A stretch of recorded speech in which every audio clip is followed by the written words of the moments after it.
세상을 바꾼 그 기업가들을 가장 많이 배출한 대학 중에 한 곳이 미국 스탠포드 대학입니다. 구글, 오픈 AI, 엔비디아, 넷플릭스, 나이키, 인스타그램 등이 이제 스탠포드 대학 졸업생들이 창업한 글로벌 기업들입니다. 스탠포드 대학은 그 닐런드 스탠포드가 1985년 설립을 했습니다. 닐런드 스탠포드는 원래 변호사였지만 철도 사업을 하면서 큰 돈을 이제 벌게 됩니다.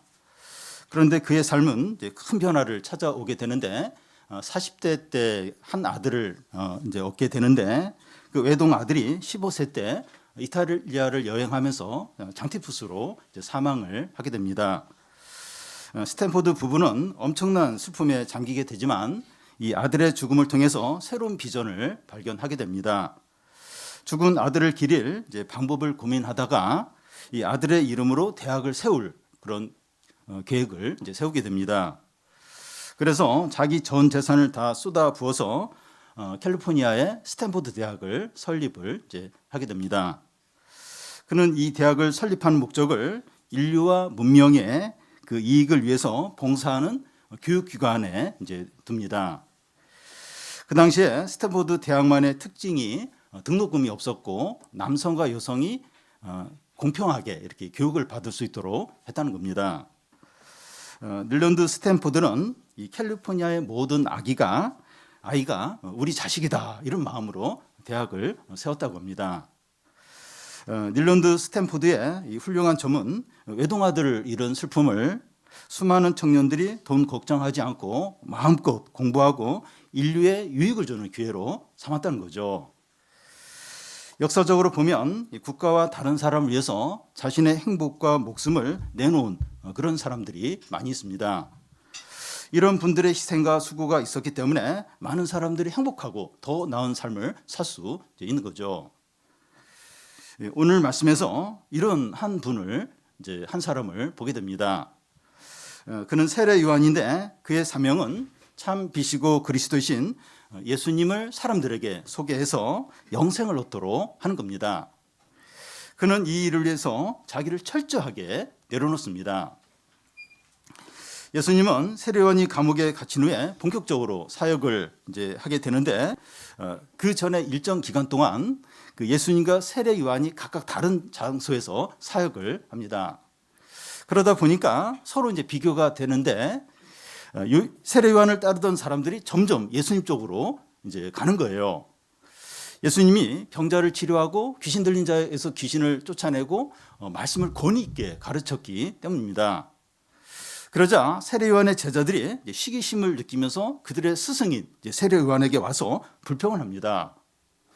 세례 요한은 이런 모든 것은 하나님의 뜻 가운데 이루어진 일이라고 하면서 자기는 신랑의 친구의 기쁨으로 충만하다고 말합니다. 그는 흥해야 되고 나는 쇠야 된다 이렇게 합니다. 이 말이 이제 세례 요한의 마지막, 성경에 나오는 마지막 말입니다.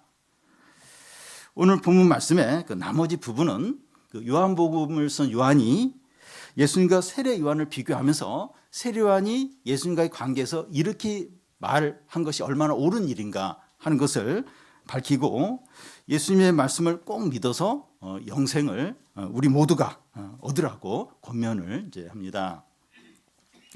먼저 이 세례 요한의 제자들이 시기하는 것에 대해서 살펴보겠습니다. 경쟁은 우리 사회 어느 곳에나 있고 또 이렇게 발전의 어떤 원동력이 이제 되기도 합니다. 교사들은 좋은 성적을 위해서 학생들에게 경쟁을 유도하기도 하고 기업 CEO들은 더 좋은 성과를 위해서 경쟁의 분위기를 만들기도 합니다. 성과에 따라서 연봉을 주는 그런 회사들도 늘고 있습니다. 이런 것들은 선의 경쟁이라고 할 수 있죠. 그런데 이 경쟁을 하다 보면 이기고자 하는 욕구 때문에 시기하고 질투를 하게 됩니다.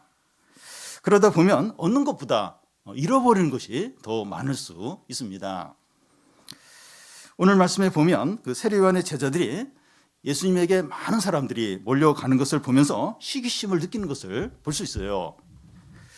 22절에서 24절까지 한 절씩 교독 읽겠습니다. 그 후에 예수께서 제자들과 유대 땅으로 가서 거기 함께 유하시며 세례를 베푸시더라.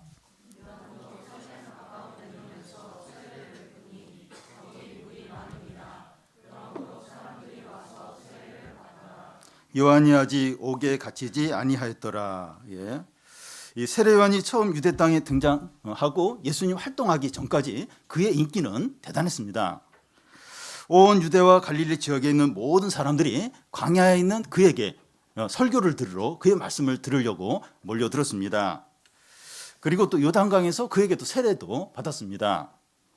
헤롯 왕도 이 세례요한의 설교를 힘들어하면서도 아주 달게 들었다고 해요. 그런데 세례요한이 증거하던 예수님이 등장하셔서 기적을 행하고 말씀을 가르치니까 많은 사람들이 예수님께로 모이는 거예요. 그런데 그들 중에 그 세례 요한을 따르던 자들도 다시 예수님께로 이제 이렇게 몰려가는 겁니다. 이것을 제일 민감하게 여기고 또 시기심을 느끼는 사람들이 세례 요한의 제자들이에요. 그런 가운데 어떤 일이 있었는가 하면 예수님을 쫓는 한 유대인과 세례 요한의 제자들 간의 논쟁이 일어나게 돼요. 25절, 26절을 한 절씩 교독하겠습니다. 이에 요한의 제자 중에서 한 유대인과 더불어 정결 의식에 대하여 변론이 되었더니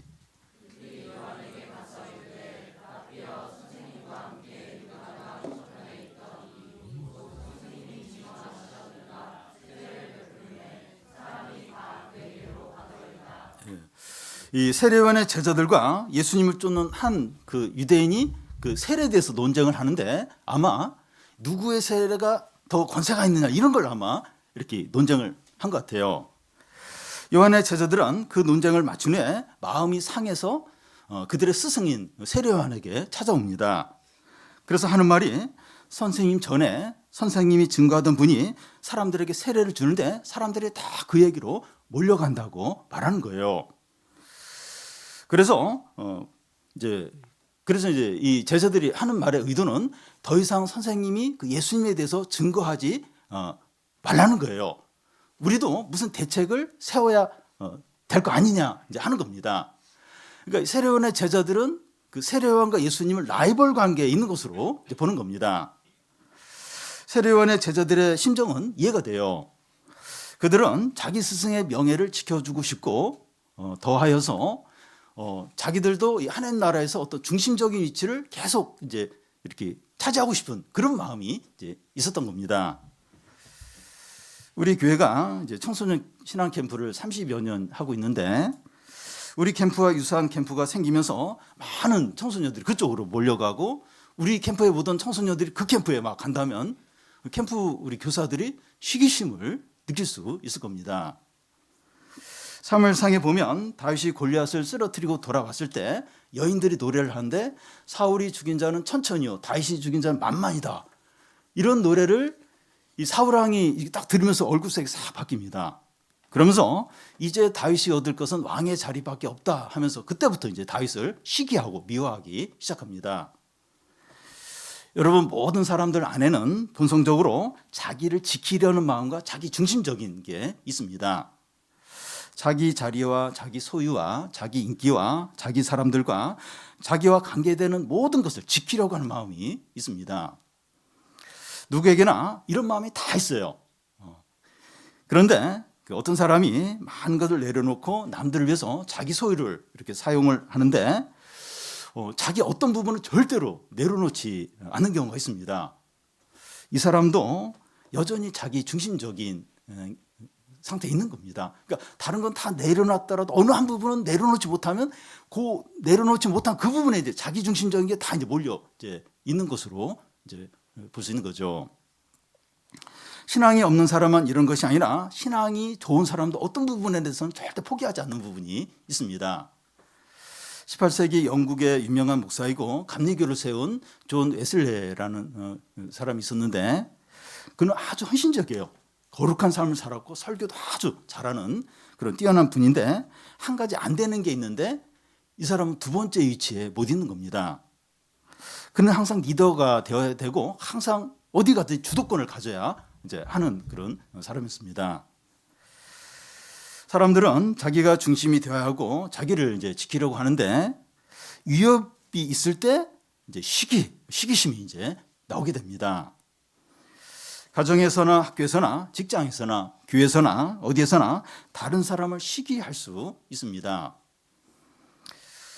그런데 이 자기를 지키려는 이기심과 이 자기 중심에서 나온 이 다른 사람을 시기하는 마음이 얼마나 많은 불행과 고통을 가져오는지 모릅니다. 힘 있는 사람이, 높은 위치에 있는 사람이 자기를 주장할 때, 막 욕심으로 밀어붙일 때 얼마나 많은 사람들이 고통을 겪는지 모릅니다. 학교나 직장이나 그 왕따시키고 악성 댓글을 올리고 온갖 그 범죄들이 나오게 돼요. 자기 중심적인 또 이기심, 거기서 나온 어떤 시기심이 참 많은 불행들, 고통들을 가져오게 됩니다. 사람들이 예수를 믿고 거듭나서 새 사람이 되지 않는 한 자기 중심성과 시기심은 사라지지 않고 고통과 불행은 계속해서 나오게 됩니다. 세례 요한은 그의 제자들의 이 불평 섞인 말에 대해서 무엇이라고 대답을 합니까? 27절에서 30절까지 한 절씩 교독하겠습니다. 요한이 대답하여 이르되 만일 하늘에서 주신 바가 아니면 사람이 아무것도 받을 수 없느니라.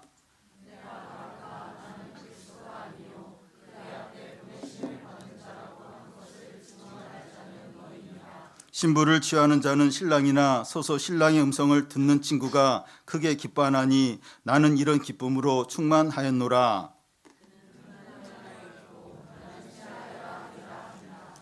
세례 요한이 네 가지로 대답을 합니다. 첫 번째는 이 어떤 것을 판단할 때 무엇으로 기준으로 삼아야 하느냐 하는 거죠. 내 자신이냐 아니면 하나님이냐. 그러니까 뭘 판단하고 선택을 할 때 내 자신이 기준이냐 하나님이 기준이냐 하는 겁니다. 27절을 보면 만일 하늘에서 주신 바가 아니면 사람이 아무것도 받을 수 없다고 해요. 지금 사람들이 그 예수님께 몰려가는데 하나님이 허락하셨기 때문이라는 겁니다. 예수께서 기적을 행하시고 말씀을 권위 있게 가르치는 것도 하나님이 주신 거라는 거예요. 이것은 이제 세례 요한에게 자신에게도 해당이 되는데 자기가 말씀을 전하고 또 예수님을 증거하고 세례를 주는 것도 다 하나님이 줬기 때문에 하나님이 허락했기 때문에 나도 지금 이런 일을 하고 이제 있다는 거죠. 우리는 하나님이 허락하신 일인데 그것을 인정하지 않고 이 자기 중심적으로 계속 생각하는 경우가 있습니다. 우리의 삶에 대한 이 하나님의 주권을 인정하지 않는 거죠.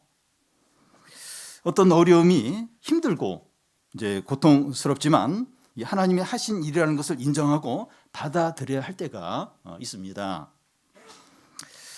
여러분, 우리 자신이나 우리 가족이나 우리 교인들의 삶 가운데서 이해 안 되고 감당이 안 되고 아무것도 할 수 없는 어떤 그런 상황에 놓일 때가 얼마나 많습니까? 질병이나 공부 문제나 친구 관계의 어려움이나 이 빚 문제나 또 나이 들고 병드신 부모님을 모시는 이런 부분들 얼마나 힘들 때가 많습니까? 그런데 우리 중심으로 이제 생각하면 기쁨이 하나도 없어요. 너무나도 낙심이 됩니다. 그러니까 이게 내가 이걸 다 감당하고 내 어떤 기준으로 이런 걸 보면 너무 이제 낙심이 되죠. 우리 한 사람은 온 우주 가운데 먼지 하나보다도 작은 존재인데 우리가 이해가 안 되고 마음이 안 들면 온 세상을 비판하고 하나님까지도 비난할 때가 얼마나 많은지 모릅니다. 여러분, 우주가 얼마나 넓습니까? 거기에 또 지구가 있고 지구 안에서 대한민국이 있고 또 서울이 있고 거기 나라는 존재가 있는데 온 우주에서 보면 먼지보다도 작아요. 근데 자기가 온 우주의 중심이에요. 온 세계를 자기가 비판합니다. 하나님까지도 비난할 때가 얼마나 많은지 몰라요. 내가 이해가 안 되고 내가 받아들이지 않으면 온 세상과 모든 사람을 다 비판하고 비난할 때가 얼마나 많은지 몰라요. 하나님에 대해서도 비난을 할 때가 많습니다. 그런데 이해가 안 되고 받아들이기 힘든 일이지만 하나님이 허락하셨고 하나님의 주권을 인정할 때 하나님 중심으로 하나님 기준으로 생각을 할 때 마음이 평안해요. 소망이 생깁니다. 소망. 다시 뭔가 이렇게 할 수 있는 어떤 그런 길들이 열리기도 합니다. 두 번째는 이 자기의 부르심을 분명히 하는 겁니다.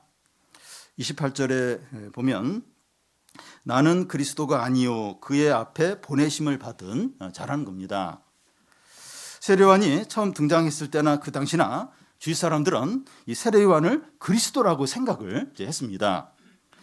세례요한의 제자들도 예수님에 대해서 시기심을 갖는 이유는 이 세례요한은 그리스도이거나 아니면 그리스도와 비슷한 대등한 그런 인물로 여겼기 때문입니다. 그런데 세례요한은 자기의 부르심과 한계에 대해서 분명히 알고 있었어요. 특히 그는 이사야의 말씀을 통해서 광야에 외치는 소리가 있어 주의 길을 예비하라. 이게 이제 자기에 대한 말씀으로 받아들이고 자신의 부르심, 한계, 책임을 분명하게 알고 있었습니다. 우리는 말씀을 통해서 우리에 대한 부르심과 한계를 분명하게 알게 됩니다.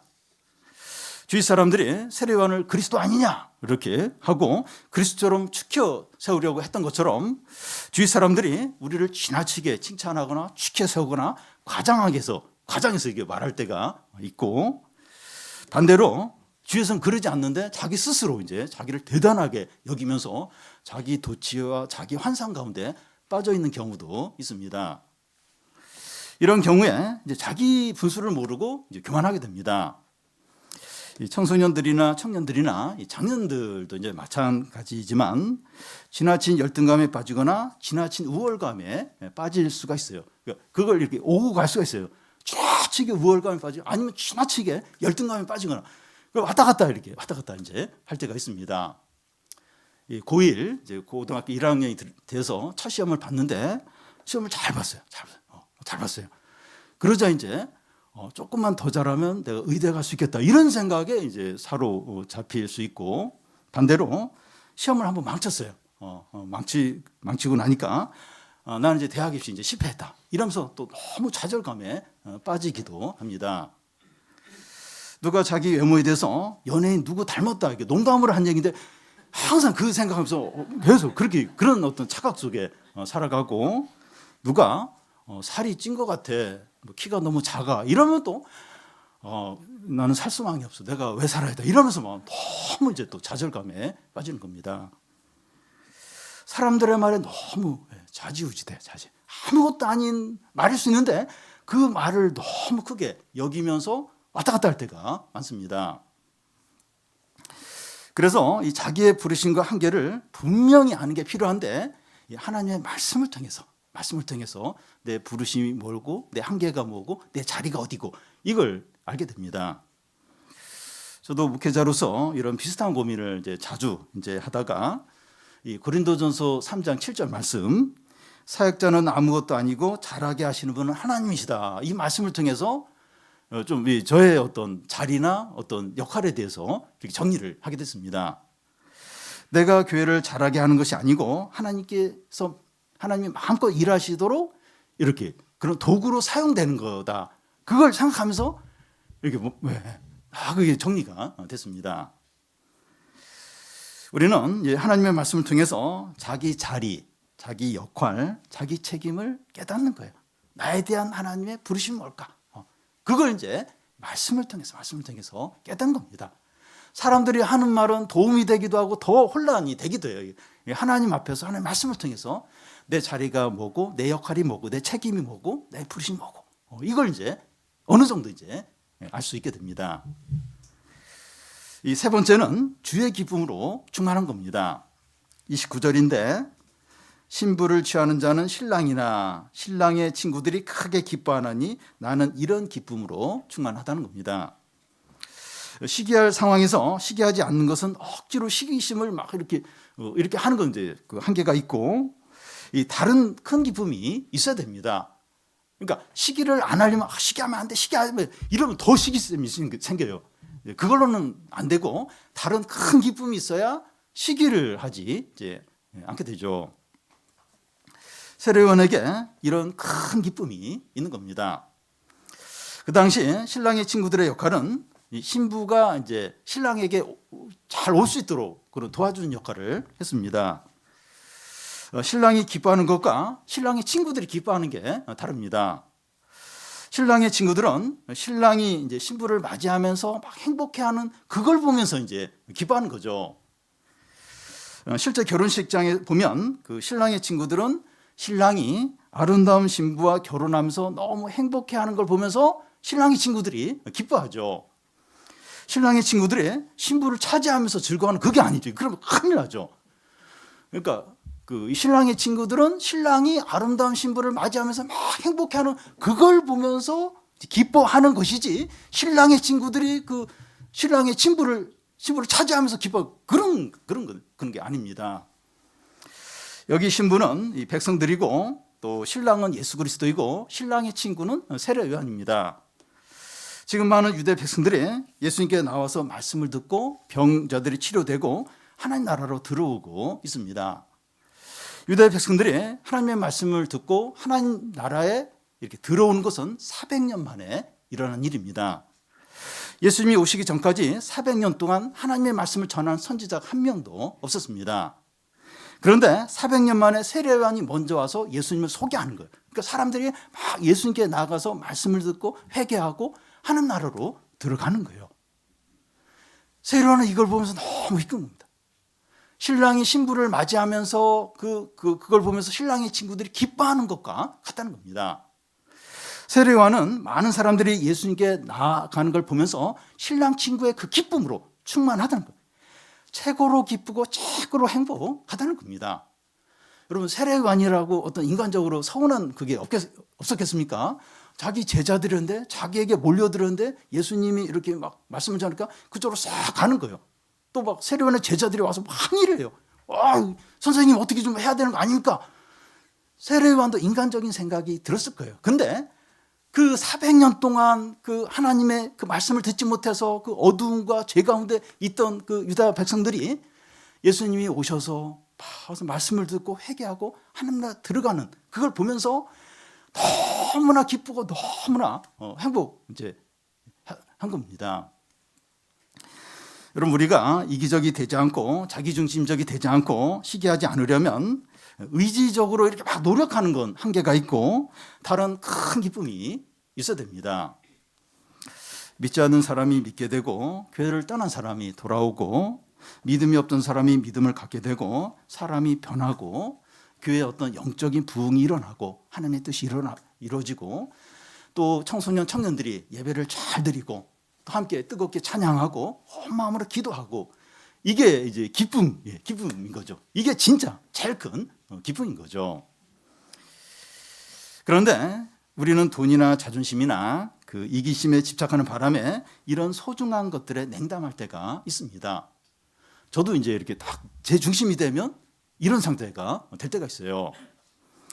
자기 중심적이 되고 자기에게 집착할 때 이 다른 사람이 큰 은혜를 받고 기뻐하는데 마음이 다쳐요. 기쁨이 없고 은혜도 없고 화만 나고 사람만 미워질 때가 있습니다. 우리가 거듭나야 신랑 친구의 기쁨을 가질 수 있습니다.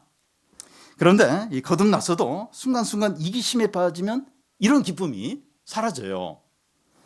그래서 우리는 성령으로 우리의 마음이 새로워져서 이기심과 이 시기심이 또 자기중심성 이게 좀 사라지고 이게 약해지고 신랑 친구의 기쁨으로 충만해지도록 해야 됩니다. 그러니까 그 예수님 안 믿는 사람은 더더욱 이제 자기중심적일 때가 대부분이고 예수님 믿는 사람도 신앙이 좋은 사람도 자꾸 자기중심적 시기심이 생겨요. 왜냐하면 인간이기 때문에 자꾸 성령으로 새롭게 돼요. 자꾸 이렇게 새롭게 되어서 이 자기중심적이고 이기적인 이게 약해지고 또 사라지고 신랑 친구의 기쁨, 한 영혼의 소중함, 사람들이 변하고 하나님의 은혜가 나타나고 이런 걸 진짜 기뻐하는 그런 기쁨으로 가득해져야 됩니다. 네 번째는 그 주님을 위해서 자기 자신이 죽는 겁니다. 30절인데 그는 흥해야겠고 나는 쇠해야 한다는 겁니다.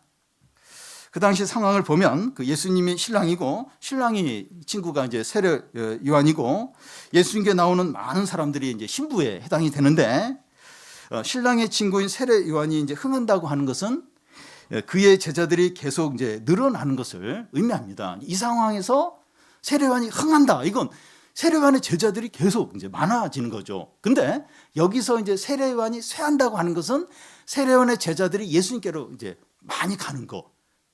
그게 이제 여기에 이제 해당이 됩니다. 세례요한이 작아지고 없어지는 게 예수님이 부흥하는 거죠. 예. 이것이 이 복음입니다. 그러니까 세례요한이 이렇게 작아지고 사라질수록 예수님이 부흥해요. 이게 이제 복음입니다. 예수님이 말씀하시기를 누구든지 자기 목숨을 구원코자 하는 자는 잃어버리고 누구든지 예수와 복음을 위하여 자기 목숨을 잃어버린 자는 구원을 얻는다고 했습니다. 그래서 기독교 복음은 세상 종교의 가르침과 반대입니다. 세상 종교가 어떤지 예를 이제 하나 좀 들겠는데요. 제가 어디를 갔다가 불교에서 나온 그 달력을 이렇게 봤는데 그 밑에 이제 어떤 불교의 어떤 가르침이 한 문장으로 이렇게 나와 있는 걸 봤습니다. 어떤 내용인가 하면 내가 주인이고 내 마음이 주인인데 또 다시 어디서 새 주인을 찾고 있는가? 내가 주인이고 내 마음이 주인인데 더 어디서 새 주인을 찾느냐 하는 겁니다. 너 자신이 주인이 되어 사는 것이 구원이라는 거예요. 그게 최고의 행복이라는 거죠. 이것은 불교뿐만 아니라 세상 모든 종교의 가르침이고 인간의 본성을 잘 보여줍니다. 그런데 복음은 주님을 위해서 우리 자신이 작아지고 부인되고 사라지고 죽어야 한다는 겁니다.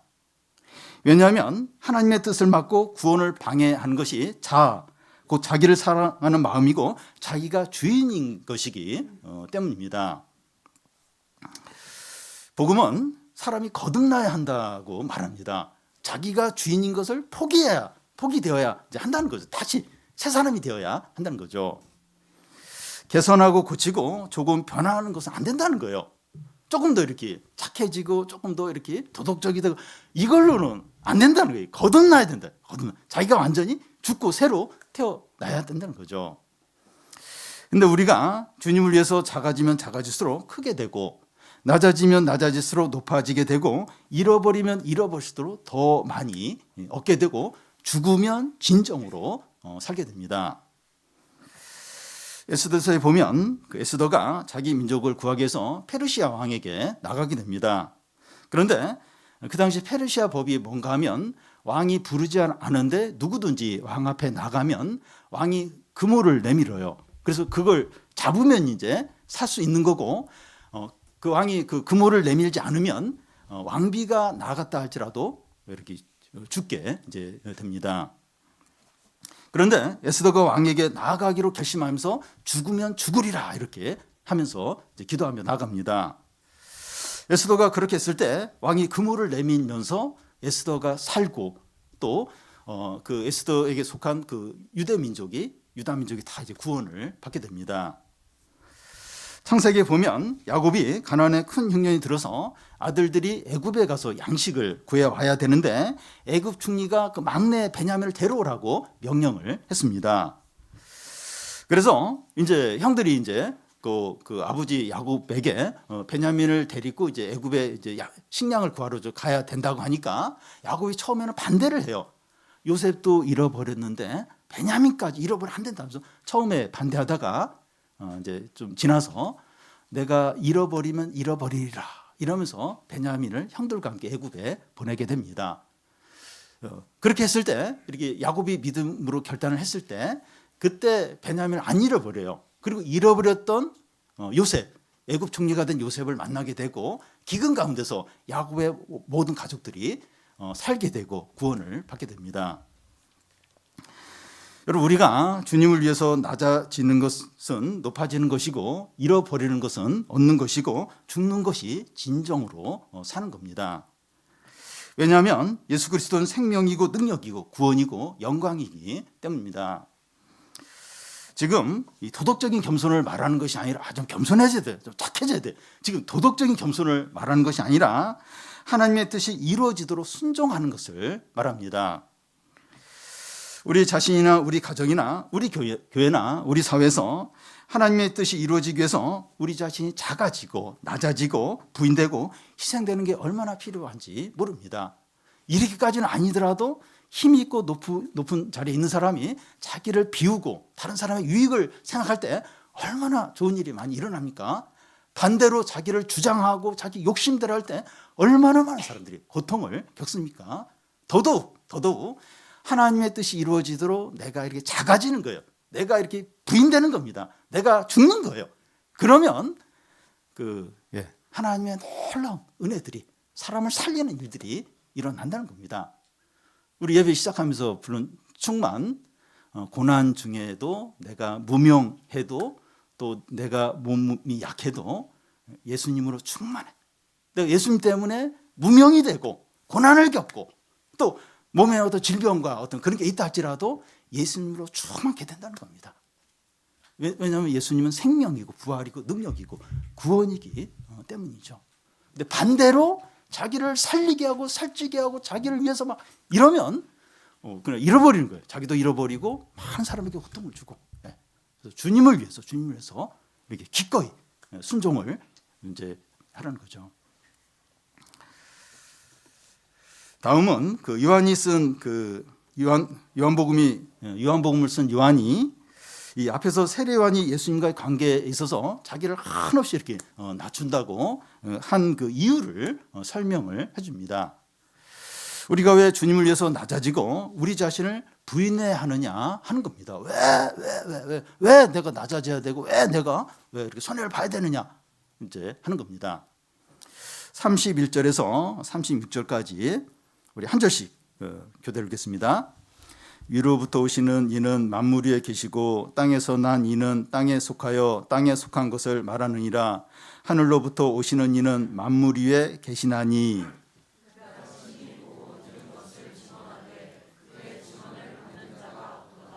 그의 증언을 받는 자는 하나님이 참되시다는 것을 인쳤느니라.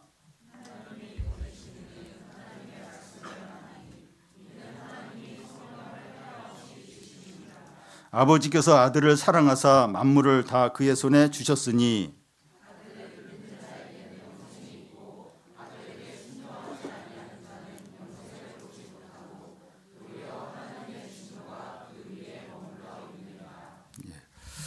예수 그리스도와 세례 요한을 한마디로 이제 비교를 하고 있는데 그 31절에 보면 예수님은 하늘로부터 오신 분이고 세례 요한은 땅에서 난 자라는 겁니다. 하늘과 땅 소속이 완전히 다릅니다. 이 사람과 그 인공지능 AI의 차이라고 할 수 있는데요. 인공지능 AI를 아무리 잘 만들어도 사람하고는 달라요. 사람 같을 수가 없습니다. 예수 그리스도가 얼마나 이제 위대하고 영광스럽고 뛰어나신가 하는 걸 더 좀 이렇게 자세히 이제 설명하고 있는데 여기 이제 만물 위에 계시고 이제 하는데 그 만물보다 훨씬 크시고 만물을 창조하시고 만물을 다스리는 분이라는 거예요. 그러니까 세상의 모든 것보다 크신 분이 예수님, 하나님이시라는 거죠. 그리고 하나님이 보내신 분이고 성령으로 충만하고 하나님 아버지가 사랑하는 아들이시라는 거예요. 그러니까 예수님, 하나님이 이런 분이라는 겁니다. 예수 그리스도는 그러니까 이런 분이신데 그 인간이 하나님을 이기려고 하고 또 자기를 높이고 자기를 주장하고 자기를 신처럼 여기는 것이 합당하냐 하는 겁니다. 하나님과 비슷해지려고 하고 하나님을 인정하지 않고 이게 합당하냐 하는 거예요. 그러니까 예수님을 인정하지 않는 게 하나님을 인정하지 않는 것인데 많은 사람들이 이런 상태에 있는데 이게 옳으냐 하는 겁니다. 그러니까 뭐 그럴 수도 있지 뭐. 그런데 이게 진짜 옳으냐 하는 거예요. 그러니까 하나님이 없으면 가짜고 뭐 그러면 이제 상관이 없는데 진짜 하나님이 살아계시고 온 세상 만물을 다스리시고 그런 분이시라면 그분이 진짜 계시다면 그 하나님을 인정하지 않고 자기를 높이고 자기가 주인이 되고 자기가 신처럼 사는 그게 옳으냐 합당하냐 하는 겁니다.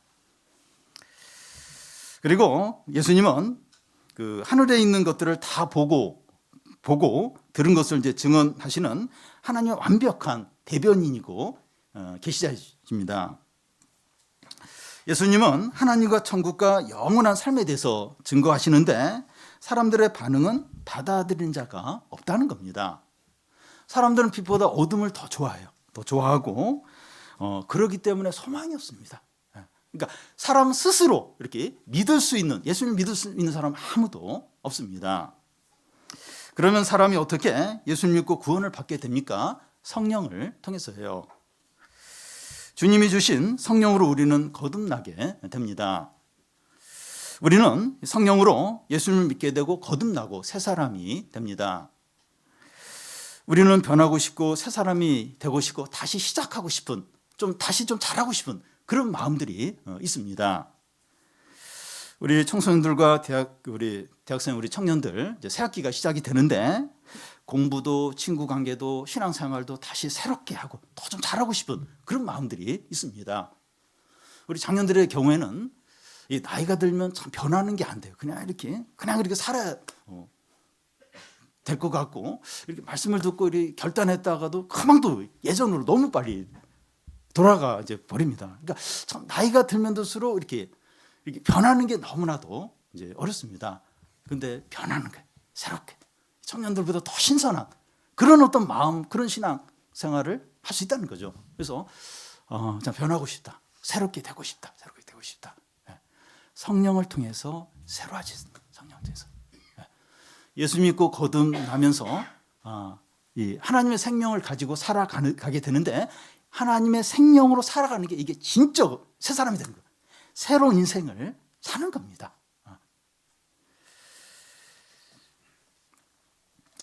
예수님에 대한 이 태도에 따라서 영생을 얻고 새로운 삶을 사느냐, 아니면 이 하나님의 진노를 받아서 영원한 멸망에 처하게 되느냐 하는 것이 결정이 됩니다. 그러니까 예수님에 대한 태도에 따라서 이 모든 것이 결정이 됩니다. 각 개인이나 가정이나 교회나 사회도 그 예수님에 대한 태도에 따라서 축복과 저주, 구원과 심판, 평안과 고통이 결정이 됩니다. 모든 부분이 예수님에 대한 태도에 따라서 이것이 결정이 됩니다. 여러분, 우리 자신을 높이고 주장하고 자랑하는 것이 아니라 주님을 위해서 작아지고 낮아지고 죽으시기 바랍니다. 그러면 그럴수록 풍성해요. 영광스럽게 되고 능력 있게 되고 진정으로 살게 됩니다. 무엇보다도 신랑 친구의 기쁨으로 충만하시기 바랍니다. 이런 기쁨 어디서 이제 볼 수 있는지 예를 좀 들겠는데요. 2년 전인가요? 여름에 폭우가 엄청나게 내리면서 급류에 이제 휩쓸려가는 한 여자분을 그 덤프트럭 기사가 차 위에서 이렇게 잡고서 이렇게 막 구조하려고 이렇게 애쓴 적이 있습니다. 그러니까 급류가 너무 이렇게 너무 거세서 그 여자분이 버티다가 그냥 내 손을 놓으라고 그렇게 말을 했어요. 근데 이 기사분이 끝까지 안 놓고 결국 이제 구조를 이제 하게 됩니다. 여러분, 죽어가는 사람을 살리는, 이것보다 더 가치 있고 보람 있는 일이 있습니까? 이것보다 더 행복하고 기쁜 일이 있습니까? 이 생명을 살리는, 생명을 구하는 최고로 가치 있는 일이고 가장 기쁜 일이죠. 그런데 영원한 멸망에 던져지는, 영원한 지옥에서 고통을 당할 수밖에 없는 사람을 건져내는 거예요. 그 일을 돕는 겁니다. 그 일을 옆에서 지켜보는 사람이 얼마나 기쁘겠습니까? 영원한 멸망에 지옥으로 떨어질 수밖에 없는데 그 사람을 이렇게 건지는데, 구원하는데 도와주는 거예요. 그리고 그 일을 옆에서 지켜보는 거예요. 그것보다 더 행복하고 더 기쁘고 더 좋은 일이 있습니까? 이게 신랑 친구의 기쁨이라는 겁니다. 그러니까 자기가 이렇게 좀 손해보고 또 이렇게 그래도 이 기쁨이 너무나 뭐 돈이든지 뭐 이렇게 출세든지 승진이든지 혹 자기 생명을 잃어버린다 할지라도 이 기쁨이 너무 최고라는 겁니다. 우리 자신의 형편과 처지가 어떠하든지 한 영혼이 돌아오고 또 신앙이 없던 사람이 신앙이 생기고 또 예배에 큰 어떤 은혜가 나타나고 이런 것이 우리의 진정한 기쁨이 되기를 바랍니다.